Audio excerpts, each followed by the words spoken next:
ঢাকা বিশ্ববিদ্যালয় কেন্দ্রীয় ছাত্র সংসদ ডাকসু ও হল সংসদ নির্বাচনের মনোনয়ন ফরম বিতরণ শুরু হয়েছে।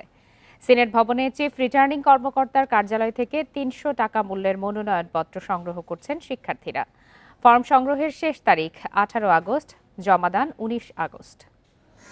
বান্ডেল থাকলে প্রতি সেনমানিতে টাকা বাঁচবে। বিকাশ সেনমানি বান্ডেল কিনে জিতুন প্রতি লেনদেনে। ৬ বছর পর অনুষ্ঠিত হতে যাচ্ছে বহুল প্রত্যাশিত ৩৮তম ডাকসু ও হল সংসদ নির্বাচন। এই নির্বাচনে কারা প্রার্থী হবেন তা নিয়ে ক্যাম্পাস জুড়ে চলছে নানা হিসাব নিকাশ। ৩টি নতুন পদ বাড়িয়ে ডাকসুর মোট পদ ২৮টি। এছাড়া প্রতিটি হলে থাকছে ১৩টি পদ। শিক্ষার্থীরা যেন নির্ভয়ে ভোট দিতে পারেন তার জন্য ১৮ হলের ভোট হবে বাইরের ৬ কেন্দ্রে।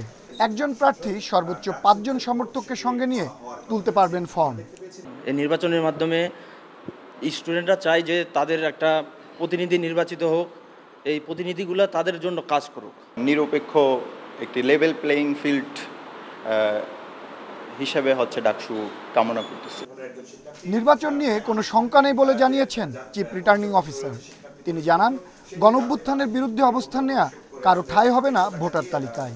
সন্ত্রাস অথবা অপরাধের সাথে জড়িত ছিল তাদের তালিকা বিভিন্ন থানা থেকে আমরা পেয়েছি, প্লাস আমাদের বিশ্ববিদ্যালয় সিন্ডিকেট থেকে যাদের ছাত্রত্ব বাতিল হয়েছে এই জাতীয় তালিকা পাওয়ার সাথে সাথে তাদেরকে আমরা ভোটার তালিকা থেকে বাদ দেওয়ার ব্যবস্থা করেছি। প্রতিদিন সকাল ১০টা থেকে বিকেল ৪টা পর্যন্ত ফর্ম সংগ্রহের শেষ তারিখ ১৮ আগস্ট। জমা দিতে হবে ১৯ তারিখের মধ্যে। আর আগামী ৯ সেপ্টেম্বর ৩৯,৭৭৫ জন শিক্ষার্থী ভোটের মাধ্যমে বেছে নেবেন তাদের প্রতিনিধিদের। আনোয়ার সাদাত নূর, ইন্ডিপেন্ডেন্ট নিউজ, ঢাকা।